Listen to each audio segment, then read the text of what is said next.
Halo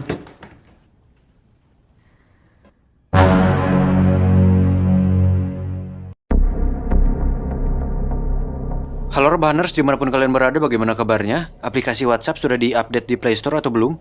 Kali ini kami akan membahas film yang cukup keren berjudul Don't Breathe It tahun 2016. Kenapa saya bilang cukup keren? Karena film ini memiliki tema dan konsep yang biasa, tapi ternyata berhasil menipu perspektif kita, terutama saya pribadi. Jika kalian pernah menonton film Panic Room tahun 2002 yang pemerannya Jodie Foster sama Kristen Stewart waktu masih kecil, konsepnya hampir sama seperti film itu, tapi secara alur, film Don't Breathe It ini bisa selevel, bahkan mungkin satu tingkat di atas film Panic Room. Pasti Anda berkata, antum terlalu berlebihan John. Gini loh, saya selalu bilang kalau memang filmnya keren, saya pasti bilang keren. Kalau filmnya bagong, ya karena memang membagongkan. Tapi yang ini, dengan budget yang sepertinya tidak terlalu besar, dan set lokasi yang dominan hanya berlokasi di dalam satu tempat, akan membuat ketegangan dan kehariwangan yang ada di dalam diri Anda menjadi muncul. Tapi tetap, film ini belum sampai membuat saya, anjir ini film. Belum sampai situ. Mungkin kalian sudah penasaran seperti apa alur ceritanya? Maka dari itu langsung saja, siapkan handsfree, kencangkan celana dalam, horizontalkan posisi rebahan kalian, siapkan kacang Garuda, selamat menonton, dan ceki.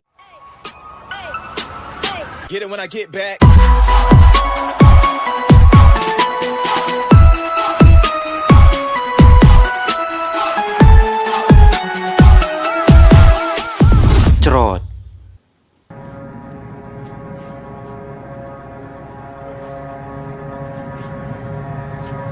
Di awal kita akan diperlihatkan seorang pria yang sedang menyeret sebuah manusia di jalan aspal. Dari sekelilingnya terlihat lokasinya seperti sebuah kompleks perumahan. Dan pada adegan pembuka ini, saya pribadi sudah digiring pada sebuah opini, anjir ini apaan? Sadis nih kayaknya nih, psikopat nih pasti. Dan ternyata, I'm wrong baby. Scene pun berganti kepada 3 orang anak muda yang sedang mencuri di sebuah rumah dan kisah akan berfokus pada mereka. Mereka adalah sekelompok remaja yang hidupnya kurang beruntung, di mana tuntutan ekonomi menghimpit mereka semua yang membuat mereka terpaksa harus melakukan tindak kriminal tersebut. Some preppy girl a few years ago. Ada Alex, seorang paham yang tentang teknologi dan sistem keamanan. Juga seorang yang sedikit berakhlak dibandingkan yang lain. Manny, sang dalang pencurian, dan seperti namanya, dia hanya tertarik dengan uang. Dan terakhir, Rocky, satu-satunya perempuan yang terpaksa ikut mencuri karena keluarganya yang berantakan dan memiliki seorang adik perempuan yang masih kecil. Manny yang seorang berandalan dibandingkan yang lain mengajak Alex dan Rocky untuk merampok di sebuah rumah seorang veteran perang yang hidup sendirian. Menurut informasi yang didapat, rumahnya terletak di suatu perumahan yang sepi penghuni. Dulu, ada sebuah kejadian di mana anak dari veteran tersebut tertabrak mobil hingga tewas. Keluarga korban memberikan uang damai sebesar $300.000 atau sekitar 4 miliar rupiah. Alex yang sejak awal punya prinsip untuk mencuri hanya maksimal $10.000 atau sekitar 100 juta lebih, menolak untuk melakukannya karena uang sebesar itu pasti akan sangat berat sanksinya jika sampai tertangkap. Give us the fucking keys, man. We'll fucking do it. Alex! Namun Alex dibujuk oleh Rocky dengan menjual nama adiknya agar si Alex menjadi simpati. Dan Alex pun akhirnya setuju. No matter how unfair they are.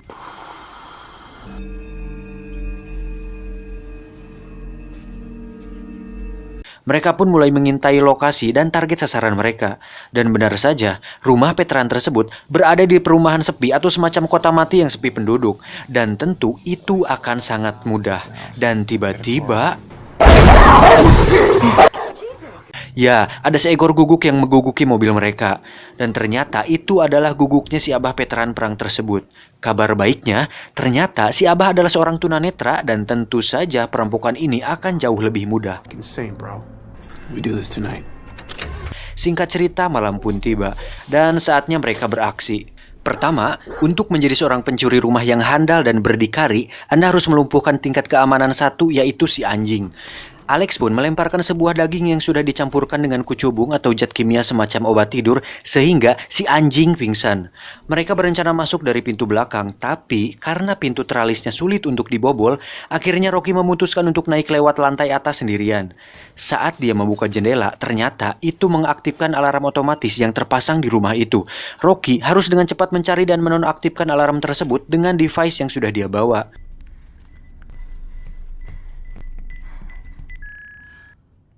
Alarm pun ditemukan dan berhasil dinonaktifkan. Kemudian Rocky membuka pintu dari dalam. Manny dan Alex pun langsung masuk.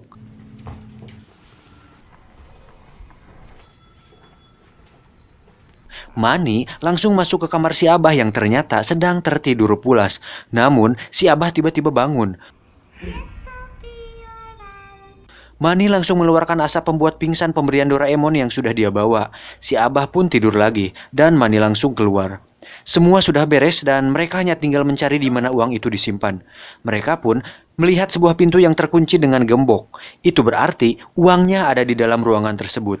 Lalu Manny mulai mencoba membobolnya dengan linggis, namun gemboknya terlalu kuat. Akhirnya, Manny mengambil pistol yang dia bawa. Mengetahui hal tersebut, Alex merasa ini sudah di luar batas dan memutuskan untuk pergi membawa serta si Rocky.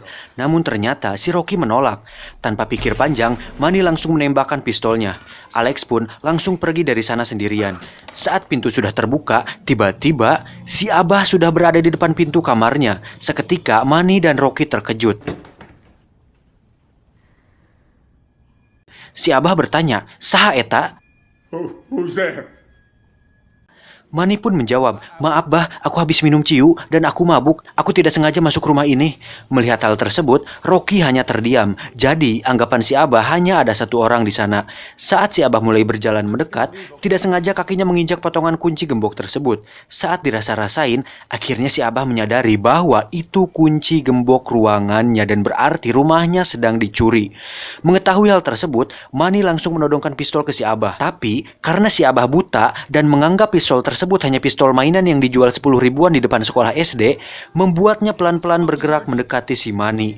Manny yang panik langsung menembakkan pistolnya ke atas. Fucking test me.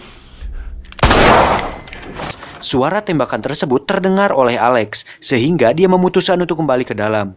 Si Abah yang terus mendekat membuat Manny semakin panik, dan tiba-tiba si Abah berhasil mencekik leher Manny dan mengambil pistolnya.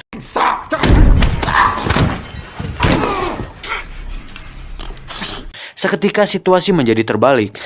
Mamam lo, makanya jangan pernah sepelekan orang yang tidak berdaya, bro. Sikat aja, bah. Sampai di sini, saya pribadi memihak si Abah dan mendukung si Abah supaya anak-anak itu diberi pelajaran. Lanjut. Si Abah pun bertanya, "Kalian ada berapa orang?" How many of you are there? Manny menjawab, "Sendiri, bah. Saya cuma sendirian. Tolong lepasin saya, bah." Me, man, alright? It's just fucking me. Just let me go. Si Abah pun melepaskan tangannya dari leher Manny. Saat si Manny mulai membacot, si Abah pun langsung menembak kepala si Manny dan seketika dia tewas.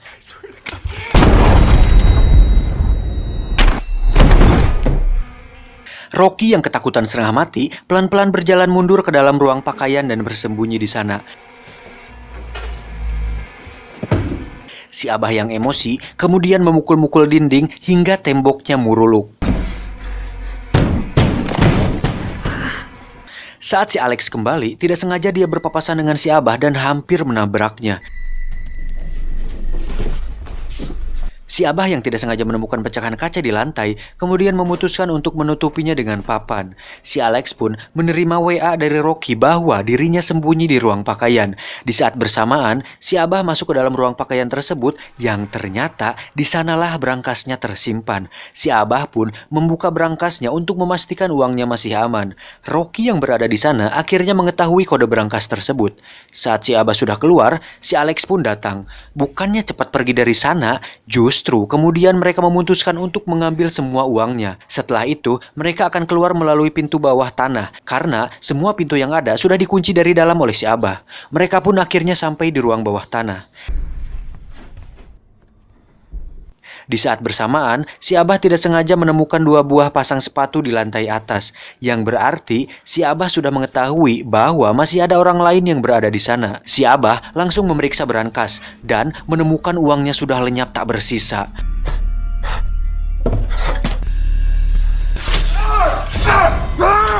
Rocky dan Alec yang berada di ruang bawah tanah masih mencari di mana letak pintu keluarnya, dan tiba-tiba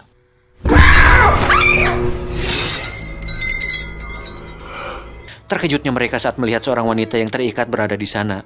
Si Abah yang mendengar lonceng yang terikat ke si wanita tersebut langsung menyadari bahwa para pencuri tersebut pasti sudah berada di ruang bawah tanah. Di saat bersamaan, Rocky dan Alex masih dibuat bingung kenapa wanita itu diikat. Saat menemukan sebuah koran, akhirnya mereka tahu bahwa wanita yang terikat tersebut adalah orang yang telah menabrak putri si Abah. The fuck, man? She's the one who killed his daughter.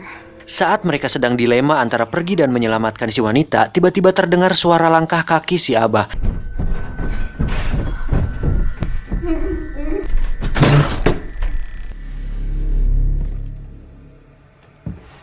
Dan here we go, Abah in the house akan memburu mereka semua. Dengan cepat mereka melepaskan ikatan si wanita, lalu mereka langsung menuju ke sebuah pintu keluar setelah ditunjukkan oleh wanita tersebut.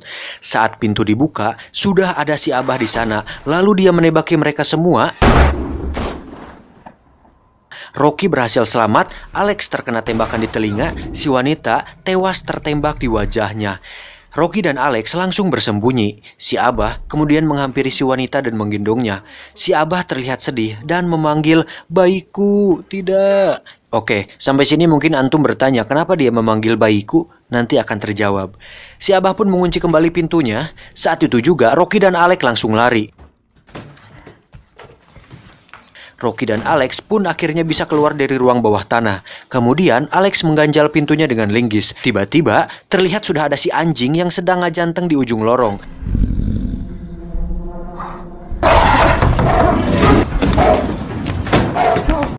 Alex dan Rocky pun langsung lari ke kamar atas, kemudian menahan pintunya dengan lemari. Tiba-tiba si Abah mencoba mendobrak masuk pintu kamar tersebut. Alex langsung menyuruh Rocky untuk pergi duluan melalui saluran udara, sedangkan dia mengorbankan dirinya sendiri untuk melawan si Abah. Rocky pun pergi, dan nahas si anjing berhasil masuk dan Alex pun terlempar dari jendela.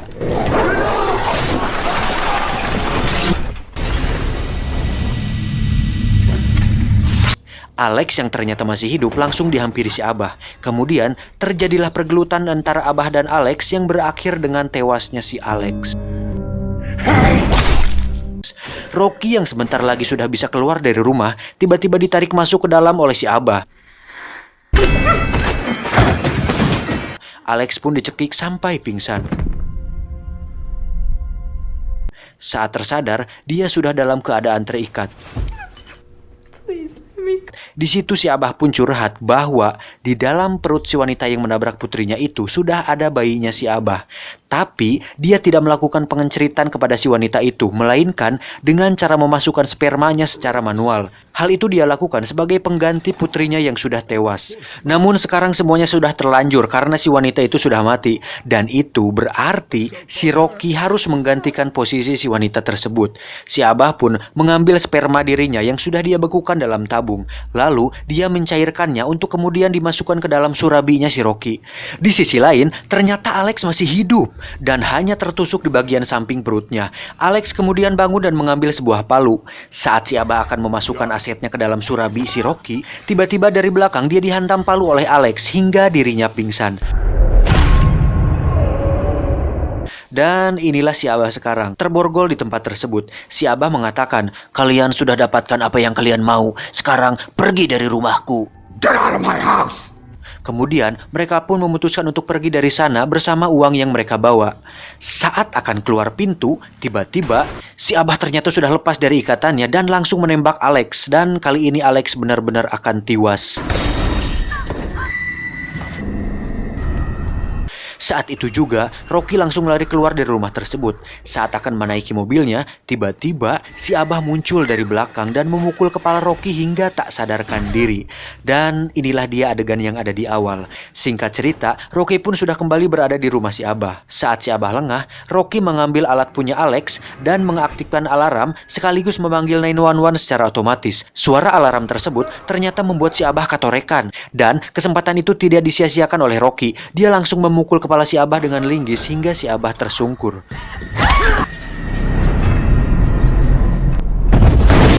Kemudian Rocky mengambil tasnya yang berisi uang tersebut lalu pergi. Scene pun berpindah ke sebuah tempat makan di stasiun, di mana ada Rocky dan adiknya di situ. Tidak sengaja Rocky melihat breaking news di TV yang memberitakan tentang seorang veteran yang kerampokan. Ternyata si Abah masih hidup, anjir kuat banget. Menurut laporan, si Abah hanya mengalami beberapa luka kecil dan dia membunuh 2 perampok tersebut untuk membela diri sehingga si Abah ditetapkan sebagai korban. Halus. Dan si Abah menuturkan bahwa tidak ada barang yang dicuri dari rumah. rumahnya. Seketika, Rocky menyadari bahwa si Abah ternyata masih punya hati nuraini kepada orang lain dengan merelakan uangnya untuk si Rocky. Di ending, terlihat Rocky dan adiknya akan pergi keluar kota untuk menjalani hidup barunya yang bahagia. Dan tamat. Nah, ini ending yang tidak terlalu membagongkan.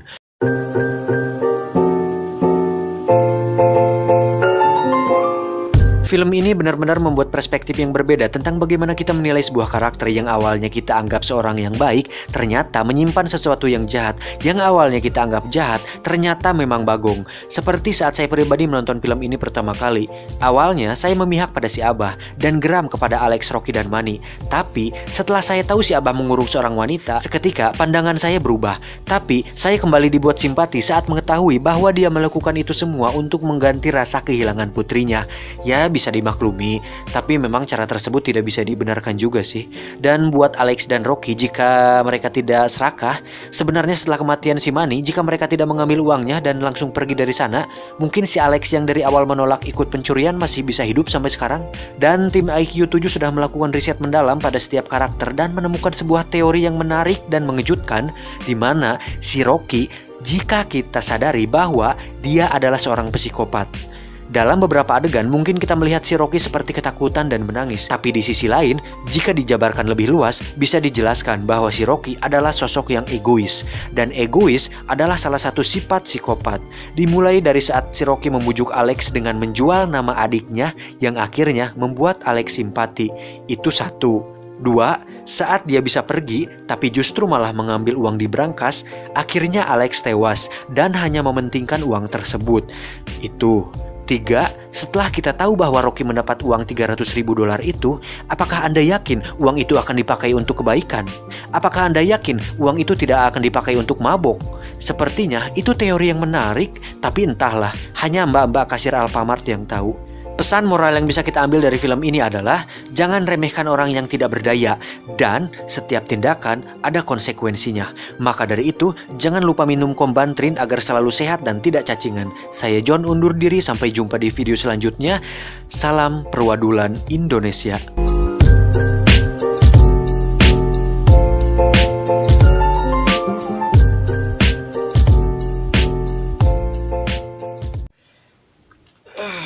Sebat dulu asam sungut.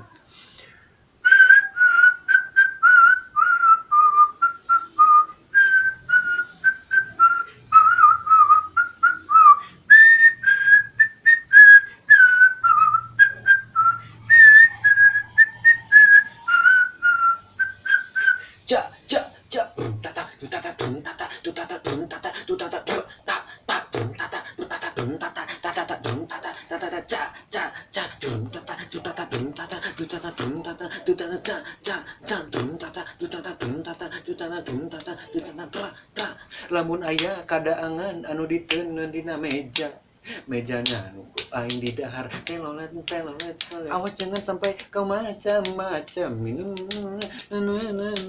sayang. Awas ja dung tak dung dung dung dung dung.